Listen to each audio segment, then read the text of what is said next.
Boa noite. Você acabou de acompanhar a cobertura nacional das eleições de 2018 pela TV Brasil e agora a gente volta aqui para falar sobre a cobertura especial das eleições pela TV UFG. Vocês estavam acompanhando aí com a Catiúcia Neri e o Pedro Pontes, mas agora é nossa vez de falar aqui também no nosso cenário estadual. E você pode contribuir com a cobertura mandando a sua pergunta ou comentário pelo e-mail jornalismo@tvufg.org.br ou então uma mensagem no WhatsApp no 99181 1406.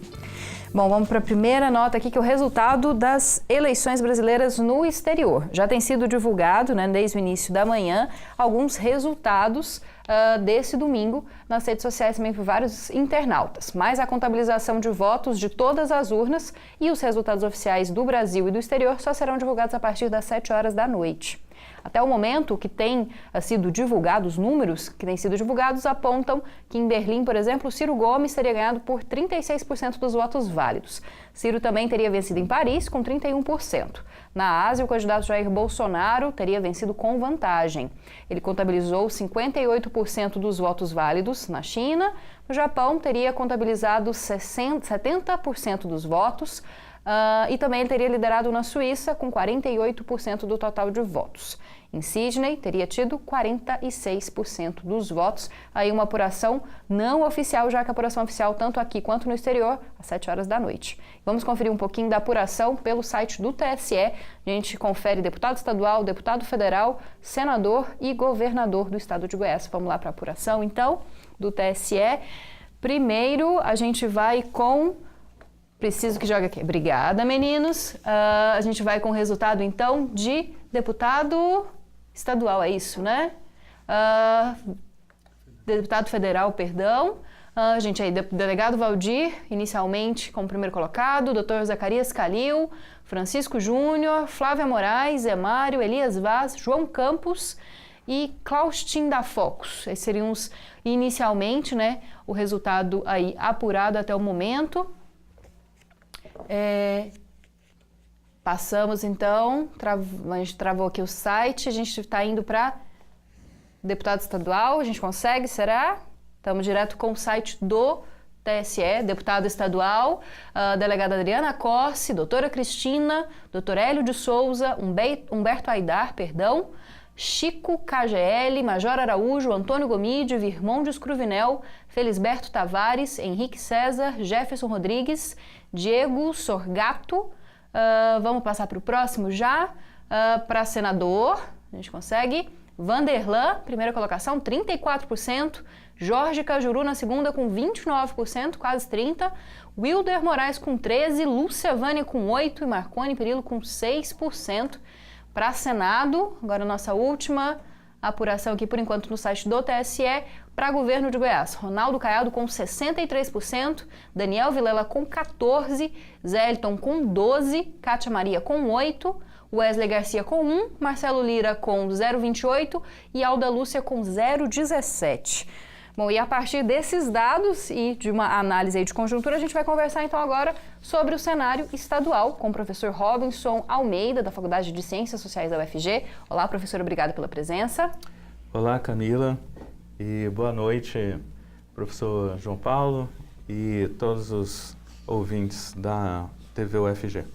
Também contamos com a presença do professor José Paulo Petrafessa, da Faculdade de Educação da UFG. Olá, professor, obrigada pela presença. Olá, professor. Bom, para começar com esses dados aí que a gente viu, o que vocês sentiram até o momento? Vamos começar comentando aí questão de deputados, federal e estadual. Parece que não há grande renovação, Parece que a gente continua com candidatos já consolidados aí na política, professor Robinson. Eu tentei olhar, assim, quantos porcentos de urnas já apuradas. A gente consegue colocar de novo para a gente conferir? Eu imagino que não deve ser uma quantidade elevada ainda. 21%, professor, de urnas totalizadas. 21% já é bastante, Já é bastante. E a gente tem deputado federal, a gente tem o... A gente pode colocar em deputado Valdir. Federal, por favor, para a gente já fazer... Bom, o site está aí rolando, a gente vê quando a gente conseguir atualizar, porque a gente está direto com a internet do TSE, deve estar todo mundo nesse momento também conferindo, O delegado Valdir que aparecia na liderança não é surpreendente. você pode pensar assim, é desejo de renovação, de pessoas novas e tal, mas a expectativa do eleitorado que tem se mostrado em relação às elites políticas, ao sistema político, o descontentamento e tal, tem se dado muito na linha de pedir pessoas com pulso firme e na linha de pessoas que apoiam o Bolsonaro, que tenham um certo pulso para decisão, para se mostrar contra o que está aí, enfim. E também o delegado Valdir não é alguém tradicional, né? Ele já é deputado, mas primeiro mandato, está tendo a sua reeleição agora, e com uma votação expressiva que ele teve como campeão de votos na eleição passada, não é surpreendente que ele esteja em primeiro lugar e imagino que ele se mantenha em primeiro lugar nessa eleição também. Mas se a gente pegar a lista que vocês estão apresentando, direto do TRE, a gente percebe que é uma mistura. Alguns nomes são tradicionais na representação, mas há um conjunto de nomes que não. Vamos pegar ali, olha, Dr. Zacarias. Dr. Zacarias, é verdade. E o bem Francisco votado, né? Júnior tentou eleições passadas, não conseguiu, está agora indo bem. Elias Vaz também já tentou, não conseguiu, está aí. Então tem alguns nomes que vão havendo renovação, né? Agora, a gente também percebe uma outra coisa. A flutuação dos partidos, são tantos, e são uma situação que quando chega no Congresso Nacional, que a gente precisa ir compondo cenários, é mais do que eleger um nome de uma pessoa, um nome de outra pessoa, é muito mais que isso. A sociedade, quando ela está lá no seu cotidiano e em Brasília as suas negociações desse cotidiano, precisa ter estruturas. Precisa ter estruturas que apoiem uma situação para a agricultura, que apoiem uma situação para a indústria, para a educação, para a saúde, para a segurança. No caso, como o professor Robson estava colocando, do delegado Valdir, ele esteve lá quatro anos, passou-se 4 anos, perfeito, parabéns, que legal, que bonitinho. Mas qual proposta, o que ele fez, o que ele fez para melhorar a qualidade da polícia civil e militar, não só do Estado de Goiás, porque ele é deputado federal da República do Brasil. Ele é representante do Estado de Goiás, mas ele entra numa composição de pensar a República. Então, que tipo de proposta? Como qualificar a polícia para a polícia agir de forma efetivamente a proteger o cidadão? E não tem esse discurso cidadão de bem, cidadão de mal. Peraí, como é que é isso? Quem que vai carimbar o cidadão de mal? Com que circunstância? Por quê? Então, essa coisa toda, acho que o professor Robson estava colocando, bem, isso é no roldão das propostas do Bolsonaro. Há uma grande chance de sim, né, ser esse roldão. Mas a que veio? Eu vou passar para a nossa análise para o governo, para a gente conseguir falar um pouquinho de tudo, né? Pelo menos até o momento, 21% das urnas apuradas, parece que Ronaldo Caiado vai ser eleito em primeiro turno. O que isso representa para Goiás? O candidato do DEM sendo eleito em primeiro turno, aí Daniel Vilela e José Hélito não conseguiram fazer frente a essa candidatura? Me parece que a gente tem uma situação em que o Ronaldo Caiado ali com 63%, Daniel Vilela 14%. Já dos válidos, né? Isso, dos votos válidos. Dos válidos. Isso. E Zé Hélito com 12%. Isso é muito significativo, isso é bem acima. Tudo bem, estamos com 25%. Depende de quais são essas urnas, de onde estão vindo esses votos e tal. Mas 1/4 dos votos já apurados, talvez a gente possa dizer que já está se mostrando uma tendência que pode se consolidar até o fim da apuração. Então, é uma tendência significativa, bem acima do que as pesquisas mostravam, né? 60 dos votos válidos, né? Então, um quadro que aponta para a eleição em primeiro turno, sim. Me parece que o Ronaldo Caiado preenche, e era o nome certo para preencher um vácuo de poder e de representação no nosso contexto de polarização política, da forma como esse contexto se mostra em Goiás. A gente tem, por um lado, um desgaste na cena nacional e que se reflete em Goiás, um desgaste muito grande da esquerda. O PT, tá certo, nunca foi uma das forças principais no Estado, mas é uma força significativa, elegeu mais de uma vez prefeito de Goiânia, por exemplo, né? Mas sofre esse desgaste e a gente tem uma tendência do eleitorado goiano a se tornar ainda mais conservador do que já era. E por outro lado, quem se beneficiaria disso seria, teoricamente, o PSDB, mas a gente tem um grande desgaste do PSDB, da base marconista, por tantos anos de governo, digamos assim, um desgaste natural por tantos anos de governo, aumentado ainda mais pelas denúncias de corrupção e processos, as notícias vindo à tona na imprensa e tudo mais.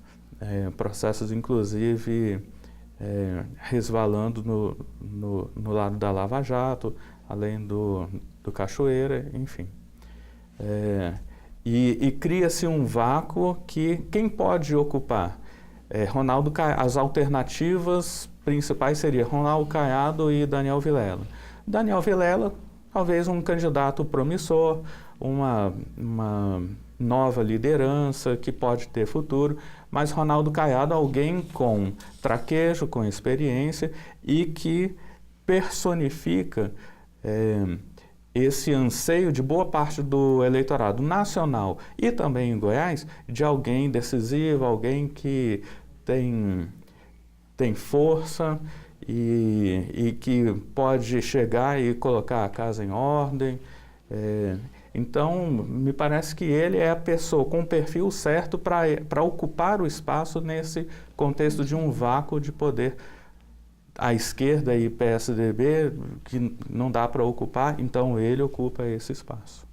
Agora tem assim, eu concordo com o que você está colocando, há um desgaste, seja da direita liberal clássica PSDB, com as suas propostas de administrar o Estado, e há um desgaste da esquerda do PT na prefeitura, e o PT nunca teve uma grande força a nível de Estado em Goiás. Agora, o que representa, não o DEM em si, porque o DEM tem uma proposta clara de administração, seja do ponto de vista liberal, seja do ponto de vista de proposta de administração. Mas a figura do Ronaldo Caiado, a figura dele é uma mistura entre o conservador e aquilo que é tradicional, aquilo que vai em direção ao passado, não é? Então isso é uma coisa. A outra coisa, o PSDB, que fica no poder do Estado por 20 anos, então tem condições de consolidar as propostas de gestão do Estado, ele nos interstícios de cada 8 anos tem um candidato mais frágil, cada 8 anos tem um candidato mais frágil. O que eu quero dizer com isso? Que a estrutura de poder que o PSDB criou, que é montada para uma pessoa, quando essa pessoa se afasta e vai para o Senado, no caso o Marconi, ele deixa no seu lugar pessoas não tão consolidadas politicamente, não tão articuladas politicamente no estado de Goiás. O Alcides, que foi governador nesse interstício de 8 anos, atrás para cá, quem se lembra que ele foi governador do Ele é estado? candidato, né, atualmente. Ele é candidato, vamos ver se ele vai eleito, vamos ver a expressão dos votos. Né? Se Sim, você pensar um ex-governador, desculpa, mas se você pensar... Professores, eu vou ter que interrompê-los porque o nosso tempo chegou ao fim, a gente volta daqui a pouquinho no próximo bloco, a gente vai para o intervalo, mas a gente volta rapidinho para continuar essa análise a respeito do cenário estadual. Continue acompanhando Conexões pelo 15.1 do Sinal Aberto, pelo 21 da NET Goiânia ou pelo 15 da Gigabyte HD TV. Além disso, também dá para assistir ao programa pelo Facebook ou pelo YouTube.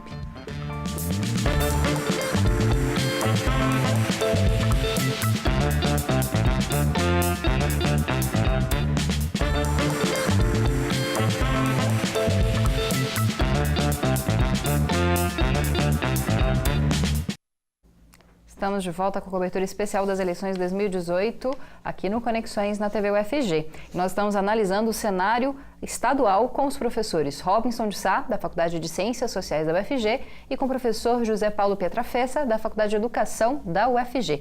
A gente tinha citado no bloco passado Alcides Rodrigues, né, candidato a deputado federal. A gente vai mostrar aqui na tela, se for possível, ele em nono colocado com 2,76%, 45% das urnas totalizadas já, né? Então, provavelmente Alcides deve ser eleito aí a deputado federal, pensando na análise que o professor fez, né, de políticos um pouco mais fracos aí do PSDB, seguindo aos governos de Marconi, né, professor?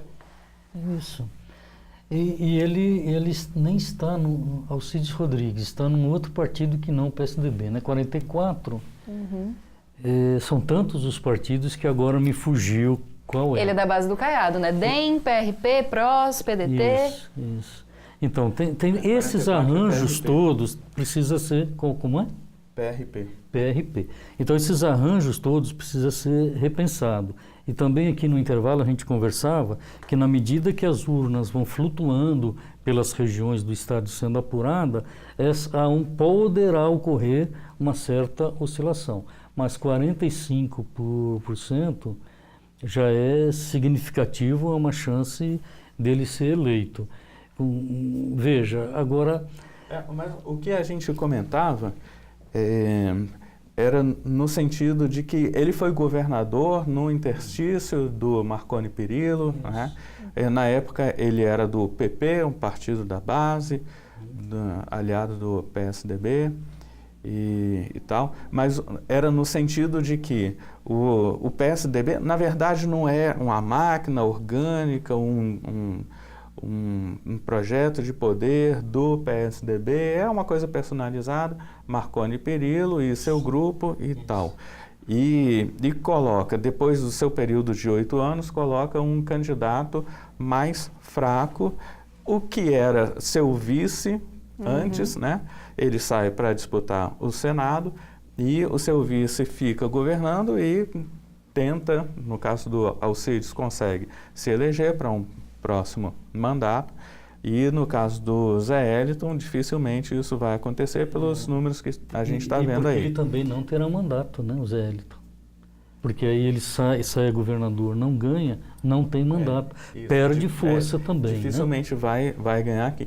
Então, o que eu estava mencionando no final do bloco passado é que, corroborando isso, alguém que exerceu o cargo de governador do estado, você teoricamente pensa que ele vai alçar voos mais altos, ele vai ter uma carreira vai disputar Senado ou tentar ser governador novamente, às vezes se projeta para a política nacional com algum ministério e tal. E no caso do Alcides Rodrigues, corroborando o que você estava falando, Zé Paulo, no bloco anterior, ele murcha, né, na sua carreira política, digamos. Vamos para a análise do Senado, rapidinho, para a gente conseguir falar de tudo. Vamos colocar aí, Vanderlan, já são 45%, né, das urnas apuradas, quase 46%, Vanderlan com 32%, Jorge Cajuru com 29%, Wilder Moraes com 13%, Lúcia Vânia com 8% e Marconi Perillo com 6%. Tudo muito diferente do que as pesquisas eleitorais apontavam até o momento, né? Em Marconi Perillo, até o momento, não vai se eleger. Professores, qual que é a análise desse momento? Aí, mais uma vez, Marconi e o PSDB perdendo força? E a Lúcia Vânia, aliada do Marconi, né? na mesma coligação, né?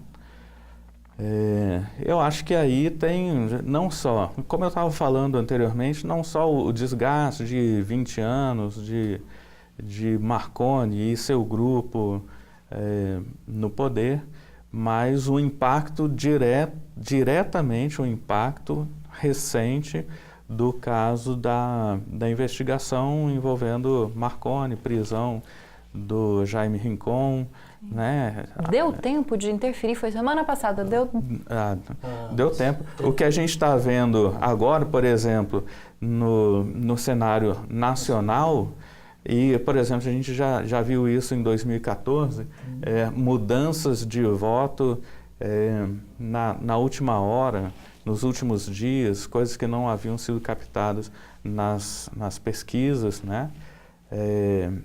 Certamente há flutuações, há mudanças nos últimos momentos, principalmente com um escândalo escancarado assim na frente das pessoas do eleitorado. Dificilmente não teria uma repercussão negativa, gravíssima do ponto de vista do candidato, né, do Marconi Perillo. E acho que também implicando a Lúcia Vânia, né, candidata com ele no mesmo grupo, na mesma frente. Eu queria pôr assim um outro ingrediente, que é o seguinte: os institutos de pesquisa, nós que analisamos a política, estamos no dia a dia observando a política, e os aplicadores da política, pessoal dos partidos, não levaram em consideração o que a campanha do Bolsonaro soube levar. Tipo, nessa semana, que hoje é domingo, então iniciamos uma nova, mas no começo, segunda-feira, semana passada, até quarta-feira, foram 15 milhões de fakes denunciadas no Supremo Tribunal Eleitoral, bombardeando alguns candidatos e com as coisas mais absurdas possível. Então, o que a gente vê? Uma ação planejada de setores não diretamente públicos do processo eleitoral. Quantos de nós não recebemos notícias e absolvemos como verdade ou não? Então, tem um jogo novo aí na sociedade brasileira, nessa relação indivíduo com indivíduo, eu, meu vizinho, eu, meu parente, a minha tia, o meu primo. Essa relação foi mesclada e é até possível dizer planejada, de interferência nos processos, nas relações sociais lá no cotidiano. E essas relações sociais no cotidiano desenvolvem situações de voto depois. Então, a quantidade de ódio que se tem hoje, a quantidade de pessoas falando que agora vai ser bom porque eu posso ter uma arma em casa, bandido bom, bandido morto, porque está sendo anunciado que... Quem é esse bandido? Que nome essas pessoas, um vizinho e outro, têm desses bandidos?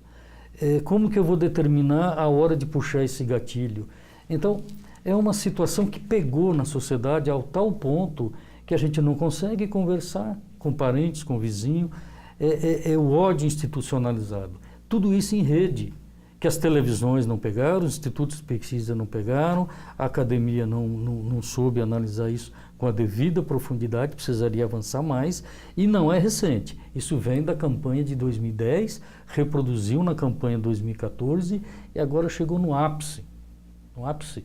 Um partido que tinha 0 deputados federais, hoje tem 8 no arranjo, vai provavelmente há uma tendência do que a gente está vendo aí de boca de urna, de eleger um presidente da República que não tem um projeto, não tem uma estrutura de governabilidade e não há como você falar assim, então a proposta para essa área é essa.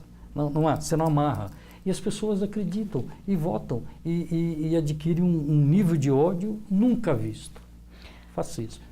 Eu diria que tem um desgaste do PSDB também, da imagem do PSDB. Sei lá, da década de 90, de partido do Fernando Henrique, do Plano Real, o Tempo Novo em Goiás, sim, que acabou com a panelinha dos coronéis e tudo isso.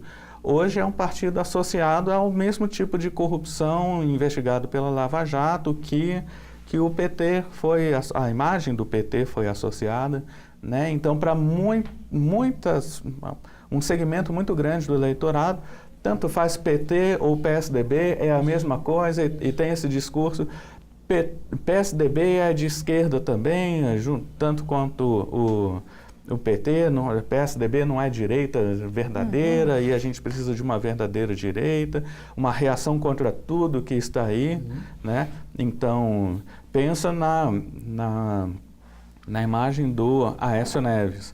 Eu ouvindo no rádio hoje a notícia de que o Aécio foi vaiado, hostilizado na sessão eleitoral quando ele foi votar hoje, né? E o comentarista comentando, olha que coisa irônica, se o processo político fosse um pouco diferente, hoje ele poderia ser o grande nome favorito para a eleição presidencial. Com o desgaste do PT, o impeachment da Dilma, ele poderia estar por cima, mas que ironia, na sua própria sessão eleitoral hostilizado e tal. E o PSDB envolvido também, e isso certamente afeta o Marconi Perillo aqui em Goiás. Vou fazer uma última pergunta para a gente voltar aqui para o cenário nacional. Como o professor Pietrafesta disse, o cenário nacional foi marcado por uma campanha de muito fake news, muito ódio, mas parece que em Goiás as coisas estavam razoavelmente tranquilas, né? E parecia um domínio de Caiado, no cenário estadual, entre candidatos, né? Caiado, José Wellington, Daniel Vilela, parecia tudo muito tranquilo. O domínio de Caiado já desde o início das pesquisas, né? E nos próprios debates também uma tranquilidade, não havia muitos ataques a ele, a figura dele. O que vocês acham, professores?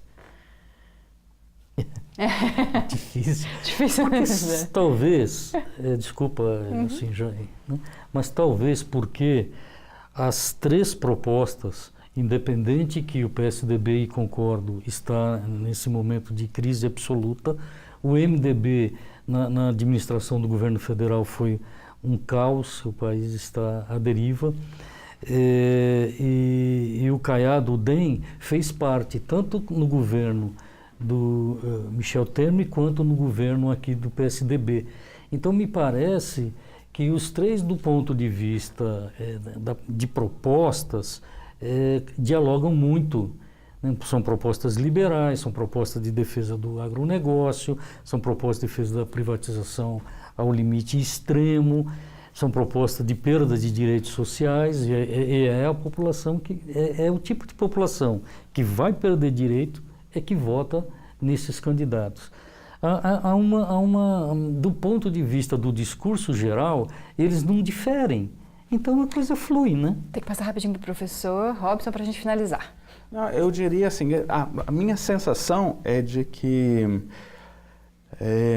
os ânimos acirrados e a munição toda é gasta, inclusive em Goiás, no plano federal. Sim. Então, os ânimos estão acirrados. Perfeito. Também, os ânimos dos goianos estão acirrados. Só que o pessoal está batalhando no plano federal. É Bolsonaro versus Haddad, não, versus PT, versus Lula. São os antipetistas versus os petistas. E sobra pouco ânimo de garra, de luta para o plano do governo, né? Bom, infelizmente nós estamos chegando ao fim. Muito obrigada, professor Robson, pela sua presença. Obrigado, foi um prazer. Obrigada também, professor, pela sua presença. Pois não, um prazer estar aqui. Sucesso para vocês. Boa sorte para o povo brasileiro. Vamos ver o que acontece, né? Daqui a pouco. Daqui a pouco, a gente fica sabendo. Daqui a pouquinho, 7 horas, então, aí a divulgação dos números da apuração para presidente da República. A gente vai continuar acompanhando a apuração e as notícias do cenário estadual e do cenário nacional também na nossa cobertura das eleições 2018. Continue acompanhando a cobertura tanto da TV UFG quanto da TV Brasil. Daqui a pouco, 7 horas, tem mais um programa que vai discutir o cenário nacional com especialistas da Universidade Federal de Goiás. Você pode contribuir com a gente no jornalismo@tvufg.org.br ou no WhatsApp, no 99181 1406. Até mais!